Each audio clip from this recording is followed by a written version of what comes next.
The Triad region remains one of North Carolina's most attractive housing markets, offering a perfect blend of affordability, quality of life, and economic opportunity. As you consider purchasing a home in 2025, the Sharp Mortgage Team is ready to help. With median home prices significantly lower than the national average, first-time homebuyers and families continue to find excellent value in the Triad. And with programs like NC Housing Financing Down Payment Assistance, your new home may be more affordable than you think. Or if your holiday bills have been stacking up, the Sharp Mortgage Team can help you consolidate your debts and put you on a successful road in 2025. Call them today and they'll advise you on the best strategy. Call Ashley and the folks at the Sharp Mortgage Team at 336-575-9448 today for a no-obligation conversation that could be your best decision all year. This is the Triad Podcast Network. I'm Algenon Cash, and you're locked in. Welcome back. Every week, I curate a conversation so that you can learn more about what's happening in your backyard, what's happening within business, the economy, public policy, and of course, generally the community. If you love and you support this show, make sure you get in touch with me and let's discuss some ways that you can become a donor, or maybe you want to become a sponsor of the Locked In Show. I enjoy producing this free content, but free content is not free, and certainly would love to have you support what we're doing here. Today, I'm having a conversation with Dr. Tim Bertram, who is actually the new Chief Ecosystem Officer at the Winston-Salem Institute for Regenerative Medicine. He was also the founder and CEO of ProKidney, and he is someone that is trying to lead the future of life sciences, not only here in the state of North Carolina, but of course here in Winston-Salem. Dr. Bertram, thank you for locking in with me. How are you? I'm very good, thank you, Algenon. Pleasure to be with you. Thank you for inviting me. Now, you've got some big titles, so let's start there. Did I get them correct? Yes. And by the way, it's Tim Works, and let's not worry about titles. Let's just get things done. Awesome. I love it already. I love the conversation. That's what being locked in is all about, is just getting things done, locking in and focusing on what you have in front of you. Tim, let's start here because, I don't have too many conversations with people from the life science community. Your colleague, Karen Barnes, and I go way back to Venture 360. So we've been friends for a long time. And I recently had an opportunity to meet her for coffee. And she was just so excited. She's always excited. Doesn't matter what she's talking about, but she was just thrilled and excited about the new role that she has with Wake Forest Institute for Regenerative Medicine. And she talked very highly of you as well. And so I wanted to have this conversation because I think so many people in my audience and across Winston-Salem might be unaware of the work you all are doing. I think they certainly are unaware of the position that Winston-Salem has in the country related to some of this innovation. Full disclosure, because my audience knows this, I've been, somewhat critical of Winston-Salem lately, as it relates to our economy and some of the things that we're doing. So I'm excited to bring this conversation to my audience. I'm also excited to learn from you, Tim, as well. But let's start with ProKidney. Let's give a little historical context. Talk a little bit about ProKidney and sort of how you got to the place that you're currently in. Yeah, well, it's a bit of a journey. So first of all, you started this with talking about Karen Barnes. So I just wanted to get on record. I agree with your characterization of her, and we actually call her Maverick, Mav for short, because she doesn't slow down. So we're very excited to have Mav as part of our team as well. I started ProKidney actually in 2019, but it sprang out of some original work that I had done as early as 2004. And it was basically working very closely at the time in 2004 with a company that Dr. Atala was associated with and had founded, and that was Tengion. That company ended up not being able to sustain its growth for a whole number of reasons.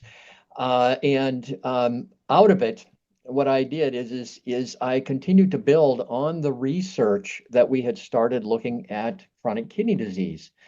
As a result of that, what we were able to do was develop the first ever cell therapy that was taken from a patient that had chronic kidney disease, identify the cells that were responsible for the healing of the kidney in a person that has normal kidneys, and then put them back into the patient. And that would lead to a delay in the need for dialysis. And more specifically, it would actually extend the person's kidney function for up to years.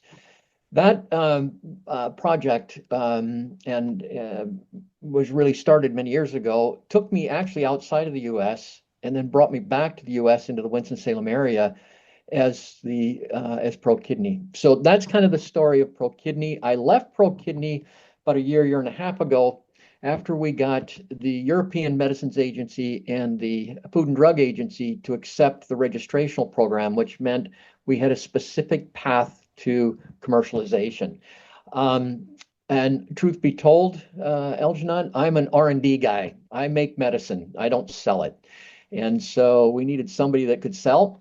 I turned it over to a salesman, and I was the CEO, and I went to look at other things. What came about was Dr. Atala and I had done things together previously, and he approached me and a number of others about the possibility of leading a very exciting opportunity that was coming forward as a result of work he had done previously in down another path, in which the National Science Foundation was picking Wake Forest Institute of Regenerative Medicine and its partners, Winston-Salem State, Forsyth Tech, and North Carolina A&T, to form what was called an engine. And these engines, and there were 10 of them across the country. Another one is in North Carolina, here in the U.S., is a textile engine just down the road. But we were selected to do regenerative medicine. It's the only healthcare related engine that NSF funded. And it also created an opportunity where they needed someone who understood regenerative medicine and who had built companies, who had led companies, and was familiar with how to raise capital and how to work the process from basically bench to patient. That's a 20-year story reduced down into as few minutes as I can at the moment. No, we've got more time, so we're going to dive a little deeper. You said a couple things I want to come back and try to unpack. Sure. One, I want to hit on Dr. Atala. I don't want to spend a lot of time there because I know in your world, everyone knows who Dr. Atala is. But outside of your world, a lot of people don't know who Dr. Atala is. They are not completely aware of some of the innovation and research and development that he's leading here at the Institute for Regenerative Medicine. Just real quickly, hit on some of the work that Dr. Atala is doing for someone that has never even heard the name. Yeah, sure. Well, Dr. Atala is actually quite impressive. He came down almost 20 plus years ago to Winston-Salem from the Boston area. What's interesting about his history is he was the first to make an engineered organ that was implanted into human beings. And they still walk around on the face of this earth with those implanted, regenerated organs. So Dr. Atala really led the scientific discipline of regenerative medicine. And for those that regenerative medicine maybe sounds like a complex word, you can think of it as you're hearing things about cell therapies coming forward, you're hearing things about gene therapies coming forward, and you're hearing things about tissue engineered or manufactured organs, tissues coming forward to treat chronic diseases.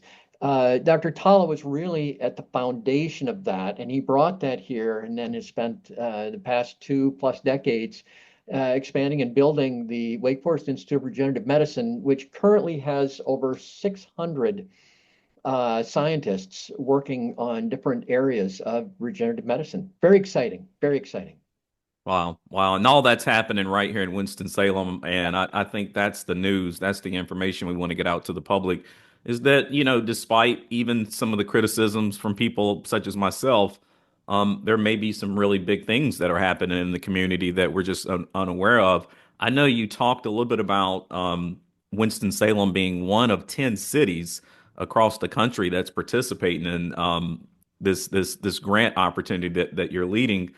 From your perspective, what are some of the biggest strengths, and then maybe what are some of the weaknesses of Winston-Salem when it comes to the current life science ecosystem? Yeah, very good question, Algenon. In fact, your criticisms can be leveraged here. And not because people haven't wanted to, but I think one of our strengths is that there was an investment, a focused investment made on regenerative medicine and Dr. Atala. The challenge that exists here is that with the technology is that many times it takes decades to bring something from bench to bedside. And that's my story, as I just outlined for you, showed that. So that's one of the things. Are there ways to accelerate this? Then that could be is a big question. And that's what the NSF program is trying to do. Another strength so that's strength and weakness. I'm trying to recognize this balance. Another strength that we have, which is really quite impressive, is the history of working in manufacturing in this particular region, going all the way back to the agriculture, tobacco, to furniture, to banking, to airline. Choose your favorite. It amazes me how so many things have come out of the Winston-Salem area centered around robust banking, innovation, entrepreneurship, and yet the criticism, they've left. So why haven't we been able to retain those industries? So if you take, and I can give you others, but if you take those two pieces, what we center or crystallize on the NSF, its role and function is to accelerate technology development. So what we're utilizing here is a phenomenal work base that maybe can be retooled, retrained, reskilled, recertified from things that they were doing to now fit into the manufacturing of these technologies, these regenerative medicine technologies. Now, one thing that's extremely important, and this is where it gets exciting, and this is why I came. One of the biggest challenges for why these advanced therapies, which can completely address diseases that today we cannot address, but one of the things is why it's taking so long is that they're not able to be brought forward because manufacturing isn't understood. So just for a moment, pause. Yeah, just for a moment, think about that. Manufacturing failures account for 80 to 85% of the failures that occur in this particular therapeutic area in regenerative medicine. What's also the additional 10% or so are accounted for cost of goods. Manufacturing determines costs of goods. So if we can bring together the talents of this area, if you will, the challenges, the failures, call them what you will, and turn them into successes, snatching victory from the jaws of defeat, we really are at the center point here in Winston-Salem, and frankly, here in North Carolina, to be able to bring that together and unleash these very exciting technologies for people's health, for people's employment, for investors, for a whole array of people to benefit and build an economic base that really has been now got a strong foundation. When the weather warms up, so does the real estate market. Sounds obvious, right? It's true. Spring typically means more home sales. But how will the current interest rates affect people's decisions? What about inventory? Is it high or low? And does that benefit the buyer or the seller? And how do those factors take into account a certain price point or area of the triad? Now it's not so obvious, is it? That's why you should turn to the Ginther Group to make sense of it all. You need someone you can rely on to assess your situation, read the data and trends, and point you in the right direction. Interest rates, inventory, even new construction. There are so many factors that impact our local market. And you should get your information from the folks right here in our backyard. Contact Blake Ginther and the Ginther Group today, 336-283-8689, or visit theginthergroup.com. Buying, selling, investing, or just learning, whatever you need, start now, and like me, you can become a Ginther Group client for life. Life is full of celebrations, birthdays, holidays, life milestones, and so much more. And who has been helping generations of families celebrate these events? Our friends at Dewey's Bakery. And even if you aren't planning for something in the near future, you don't have to wait to enjoy something savory and delicious from Dewey's. Maybe you just need something to get you through your Mondays. Drop by every Monday for a free Cake Square Day. No purchase necessary. Just come celebrate the start of a new week. So, if you're hearing this ad on a Monday and you're in your car, reset that GPS and get to one of their 3 Triad locations immediately in Winston-Salem at Thruway and Renolda Manor, plus one in Greensboro at Friendly Shopping Center. And any day of the week, you can find the perfect item with fast and easy ordering options at local.deweys.com. Plus, Dewey's does so much to help celebrate our community. To date, they've given back over $4 million to local schools, churches, and other nonprofits. Your next celebration isn't complete without something special from Dewey's Bakery. Dewey's. Celebrate every day. If you're just now locking into the conversation, I'm your host, Algenon Cash. You are locked in. The other voice that you hear with me today is Dr. Tim Bertram, who is the Chief Ecosystem Officer for the Wake Forest Institute for Regenerative Medicine. And we're having a conversation about the future of life sciences, not just here in North Carolina, but specifically here in Winston-Salem. You know, Tim, I love the way you sort of, your vision, I suppose, for redefining, Winston-Salem's identity. And I really like the way you sort of charted out how, what was once a manufacturing driven economy can now sort of transition to more of a knowledge based economy. And I really like that vision. And I think that's the kind of long term thinking and compelling vision that we need right now in this community at a time where you've seen the mass exodus of pretty much every publicly traded company. We're down to Hanesbrand, who obviously in the last several months have announced even a further downsizing. And so this sort of strong call to action that you're outlining is I think this is the kind of energy that our small business owners and our residents and so many people in the community are looking for. You also talk about sort of the timeline that it takes for these, this innovation to really mature. My background is finance, investment banking, so I'm very familiar with raising money. I mostly work on real estate projects, so it's a little bit quicker. But you're right. I mean, sometimes this process could take 10 or 20 years. We look at Target, right? I mean, Target, they worked on a lot of those technologies for an extended period, then actually got to the end and didn't really have anything. I mean, and that's sort of the risk that you take. Talk a little bit about how we actually move some of the innovation and the work that you're doing. How does it go from lab to reality? And what does that look like? Like, what can residents and small business owners, what can they really attach to in that process?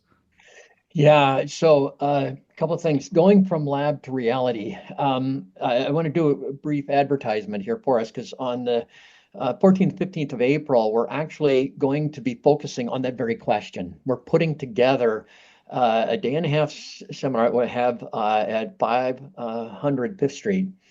And it will be an open invitation for people to participate and come to listen to experts on this very question, Algenon. What you're asking here is central. So let me try to give you a high-level summary of it, and we can go wherever you wish from there. So it always starts with the idea of somebody shows that the body, and this is where regenerative medicine gets so exciting, that the body heals itself using certain cells, certain components, building blocks, if you will, of the body. They identify those and they can uniquely place that into an area of unmet medical need. So what does that mean? I said to you earlier, regenerative medicine is actually addressing diseases that today we cannot address with our current therapeutics. Regenerative medicine has the ability to begin to target some of those, particularly chronic diseases. I mentioned to you chronic kidney disease, devastating disease, terribly huge unmet medical need, the largest single cost in the Medicare budget, single line item in the Medicare budget. And yet we could address it with regenerative medicine. So you identify your need. Then what you do, though, is you make sure that you've got all of this patented, Wake Forest, Winston-Salem State, A&T, and so on. The universities will patent that. And then what will happen is a license will be sought.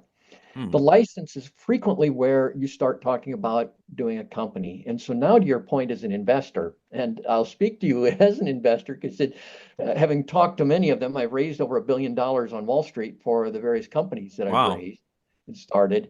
You as an investor need to see a return on that investment. You need to understand the timeline it's going to take and the probability of success. There are many other things you consider, I realize.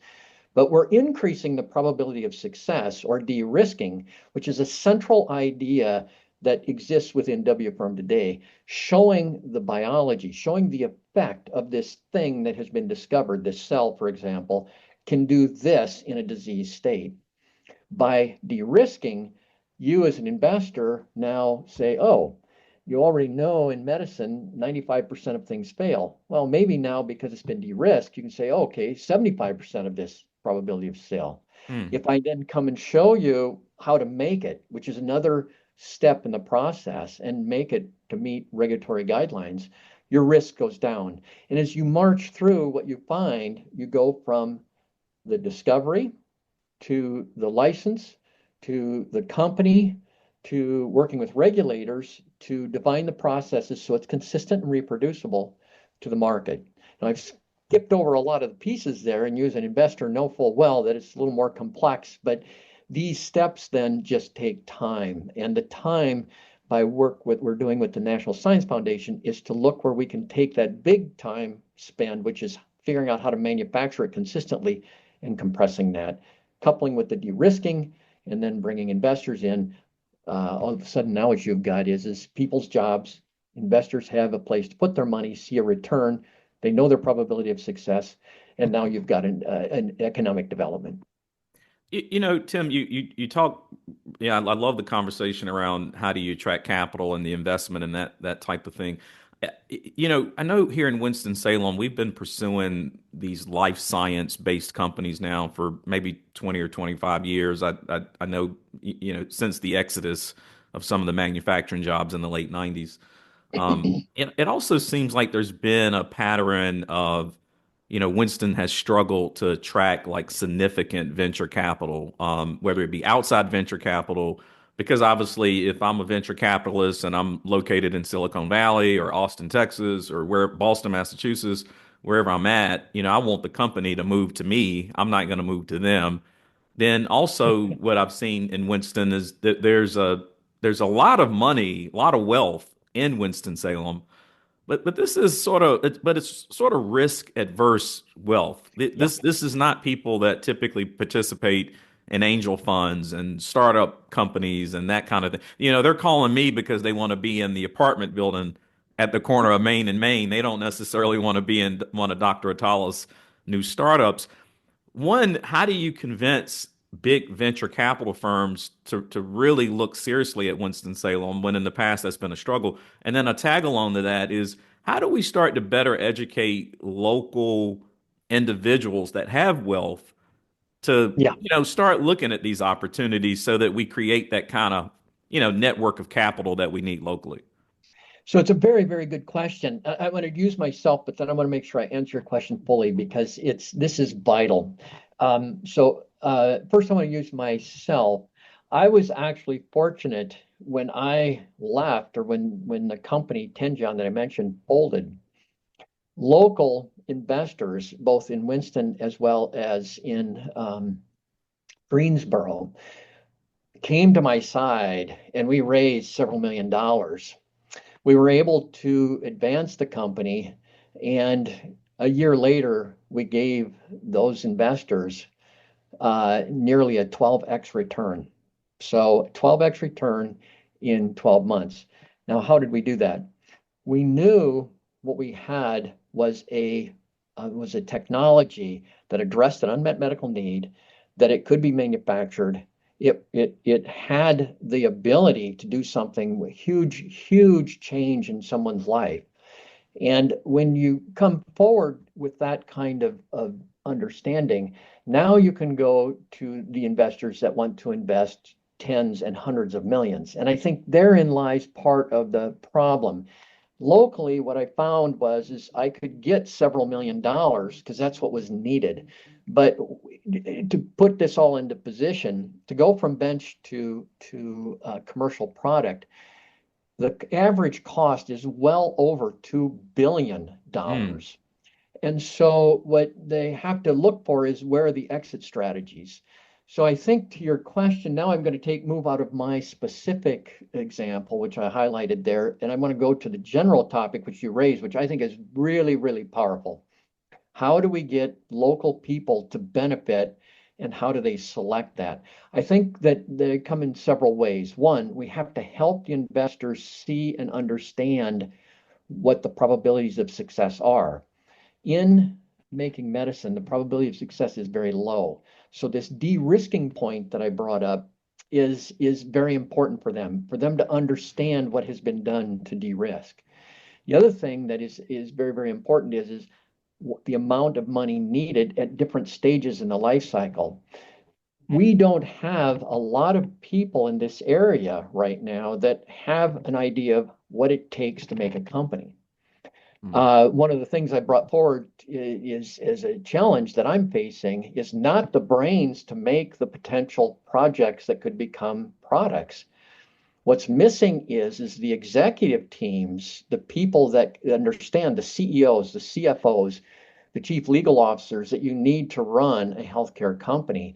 I think as those people come forward locally, that will drive investment. So back to your question, that how do we spread that and get people to understand it? As we develop that, then all of a sudden what we'll have is really in the biotech healthcare space. I'm sure there's something like this in real estate. What you have is you have a technology that meets all of its criteria, and you have a management team that understands how to develop it.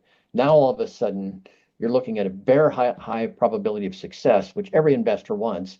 And then it just becomes a matter of understanding where your exit strategies are. And they're relatively well defined in the biotech space, but which I'm happy to discuss. But the point is I think as the community grows with this understanding, what they'll see is that here's the time, here's my exit strategy, here's how I can do it.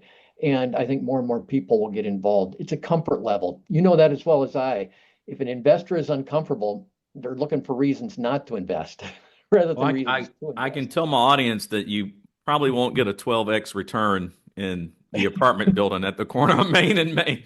You'll get a decent return, but it won't be a 12x return. If you're just now joining the conversation, my name is Algenon Cash. I'm your host, and the other voice that you hear with me today is Dr. Tim Bertram, who is the Chief Ecosystem Officer at Wake Forest Institute for Regenerative Medicine.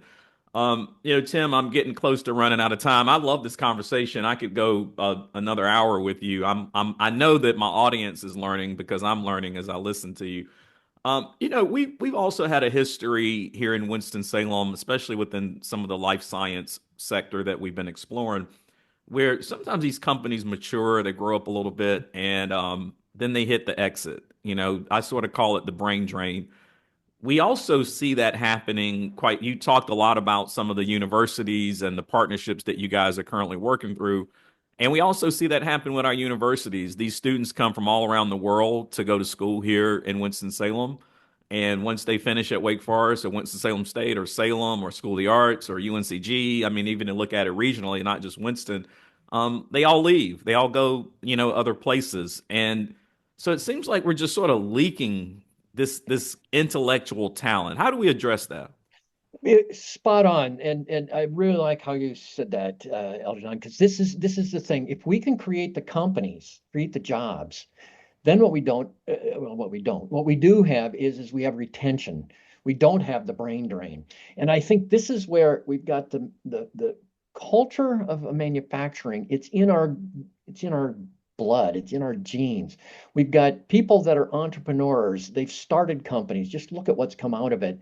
The brain drain, if there aren't companies available for them to go to, where they're gonna go someplace else. I had to leave this area and live around the world to develop my companies. The 20 years were all spent in North Carolina. I had to leave the U.S.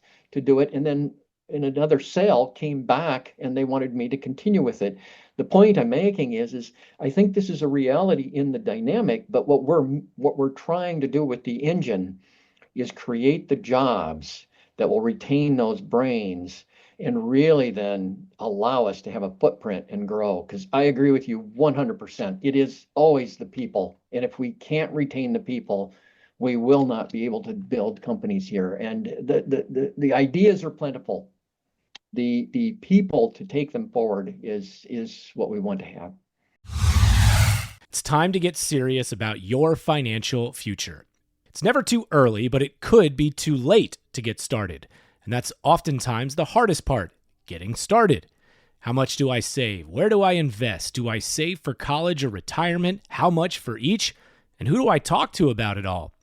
Okay, we'll keep things simple for now and help you answer the last one. We recommend you begin with a local financial advisor. And that's Jennifer Johnson of Three Magnolias Financial Advisors.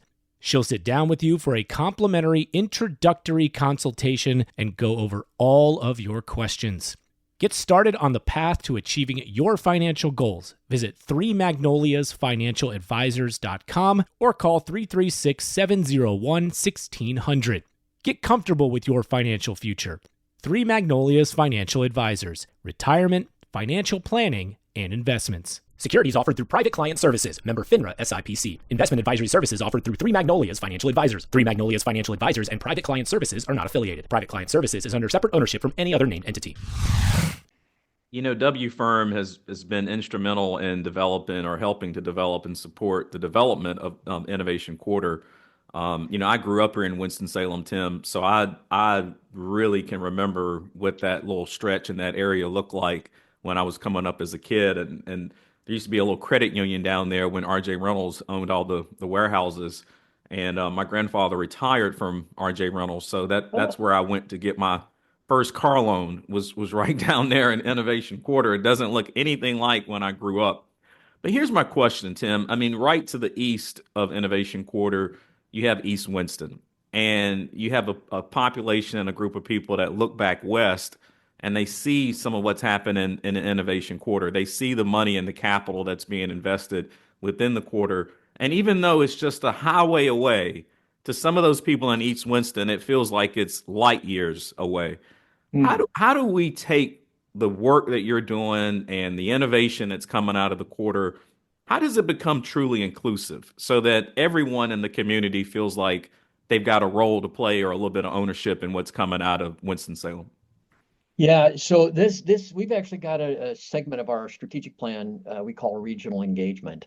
The regional engagement is critical, and you're landing right on it. So how we do that, we're looking at it as broadening understanding. So I mentioned this April 14, this meeting we're having on how to start companies. That's open to everyone. We're actually going to broadcast that to the whole 16 county region that we have. So to your point, we're not only looking across the highway to those that live in East Winston-Salem, but we're looking at the region, 16 county region broadly, and ultimately, my belief is we can actually look to the state in a very profound way. I do believe, and I come back to what we've talked about, I do believe Winston-Salem has this unique opportunity. You look at what has come out of Winston. We have to focus on how to retain what's in Winston. And this is where manufacturing and the projects we're working on become central, because that's how it'll grow across 52. It's how it'll grow along 40 to open everything up south to Charlotte and beyond. I mean, I really think we're in the process. How we're doing it is through marketing, inviting, encouraging, and ultimately having to build jobs so people will have places to go there. Our mutual friend, Karen Barnes, she taught me a phrase many years ago. She said, progress only moves at the speed of trust. And I think for us to have community-wide progress, certainly we have to focus on raising capital, as you and I've talked about in this conversation, but we also have to work on making certain that our social capital is in place as well, that people can trust one another, that they see opportunity across the spectrum for everyone. Here's my last question before I let you go. You've been so thoughtful and great at helping us understand some of this innovation that's happening in Winston-Salem. What's the one single action that you would love for our elected officials, our business leaders, our civic leaders, just the folks in our community that are considered leaders, what's the one single action that we could do that would be supportive of the work you're doing? Yeah, that's a good question. I think part of it really gets back to your previous question. I think promote it, encourage it. This business that Karen used about building trust. The exciting thing about what we're looking at is it demands people to work at the highest levels of integrity. You can't make a medicine unless you do it right consistently. That demands trust then in your workers. Trust begets trust. And my sense is this very thing, Algenon. I would thank you for inviting me, because I've been at this now for only 6 months. And what I can see is there just isn't the knowledge base. What you're doing here, and why I truly am honored to be able to come and speak with you and use this forum, is to encourage people to recognize what's here. Look at the job postings. We're doing something special with our job, trying to make sure the jobs that become available are out there, trying to promote the training, all of these different things that build the very blocks, if you will, for a foundation. You need bricks and mortar to build a house or an apartment building. You're sure going to need people to understand how to build medicine. And that, as I think you're taking the way. We're starting. Let's see how far we can take it. Well, Tim, you always have a standing invite to lock in with me. I would certainly love to have you back for some more education. I could have went another hour, 2 hours with you in terms of some of my questions. And yes, I will certainly be one of the cheerleaders that help to get the word out about this. You know, for my audience, obviously, we're broadcasting this on WTOB, but I will have an op-ed sharing some additional thoughts about this conversation in Carolina Journal as well as in the Winston-Salem Chronicle. So we're going to do what we can within the Locked In community to try to get the word out about the great work that Dr. Tim Bertram and everyone is, Karen Barnes and everyone is doing at W Firm. So again, Dr. Bertram, thank you for locking in with me. To my audience, as always, thank you for locking in. Make sure you stay tuned to WTOB, because every Sunday morning, that is where the Locked In Show broadcasts. But if you happen to miss me there, you can always lock in wherever you get your favorite podcasts. I'm available on Apple, Spotify, Pandora, wherever you like to go. You can lock in there. As always, until next time, y'all stay locked in. Hey, thanks for listening to this episode on the Triad Podcast Network. Our mission is simple: provide information, advice, and stories about the people and places that make the North Carolina Triad such a great place to be. You can find us by searching Triad Podcast Network on Apple Podcasts, Spotify, pretty much wherever you like to listen. If you like what you heard and want to support the show and those that contribute, we would truly appreciate a rating and review on your favorite podcast app. It helps spread the word along, as do your shares on social media. You can find us on Facebook, Twitter, Instagram at Triad Podcast. To get in touch with us, simply email info@triadpodcast.com. Thanks for listening. This is the Triad Podcast Network.